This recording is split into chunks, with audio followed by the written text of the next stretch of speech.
కాంగ్రెస్ ప్రభుత్వంపై బీఆర్ఎస్ నేత కొనతం దిలీప్ ఫైర్ అయ్యారు. ఎన్ని కేసులు పెట్టినా వెనక్కి తగ్గమని ఈ సందర్భంగా వారు తేల్చి చెప్పారు.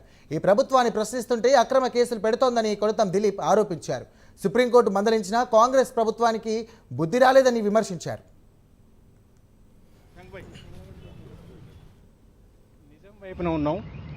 నిజం వైపున ఉన్నాం కాబట్టి మేము ధైర్యంగా ఉన్నాం. వీళ్ళు ఒక కేసు కాదు 100 కేసులు పెట్టినా కానీ మేము వెనక్కి పోయేది లేదు, బెదిరేది లేదు. ఈ ప్రభుత్వాన్ని ప్రశ్నిస్తూనే ఉంటాం. ఒక్కటి స్పష్టంగా అడగదలుచుకునే వాళ్ళు ఏంటంటే, ఈ ప్రభుత్వం అబద్ధమని దేన్ని అంటున్నది? కంచగచ్చిబౌలి అడవి ఉన్నది అబద్ధమని అంటున్నదా? కంచగచ్చిబౌలి అడవిలో నెమళ్ళు, లేళ్లు, ఇతర జంతువులు ఉన్నది అబద్ధమని అంటున్నారా? దాని మీదకి 3 రోజులు సెలవులు ఉన్నప్పుడు బుల్డోజర్లు పంపిన విషయం అబద్ధమా? ఆ బుల్డోజర్లకు విద్యార్థులు, హెచ్సియు విద్యార్థులు అడ్డం నిలబడ్డమాట వాస్తవమా అబద్ధమా?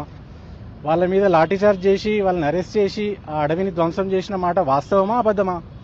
ఇన్ని వాస్తవాలు కళ్ళ ముంగట ఉంటే ఇప్పటికి కూడా ఇంకా మాలాంటి వాళ్ళ మీద అక్రమ కేసులు పెట్టి మేమేదో ఇమేజ్లు పెట్టడం వల్ల ఈ ఉద్యమం చెలరేగిందని అనడం అన్నిటికన్నా పెద్ద అబద్ధం. ఇంకో విషయం కూడా చెప్పదలుచుకున్నాం ఏంటంటే, దేశంలో అత్యున్నత సుప్రీంకోర్టు ఈ ప్రభుత్వానికి తలంటినా కానీ ఇంకా బుద్ధి రావడం లేదు.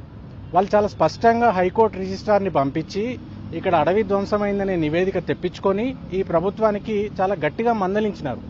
అయినా కూడా ఇంకా ఈ పిచ్చి కేసులు పెట్టి ఏదో ప్రజల దృష్టి మరల్చాలని ట్రై చేస్తున్నది ఈ రేవంత్ రెడ్డి ప్రభుత్వం.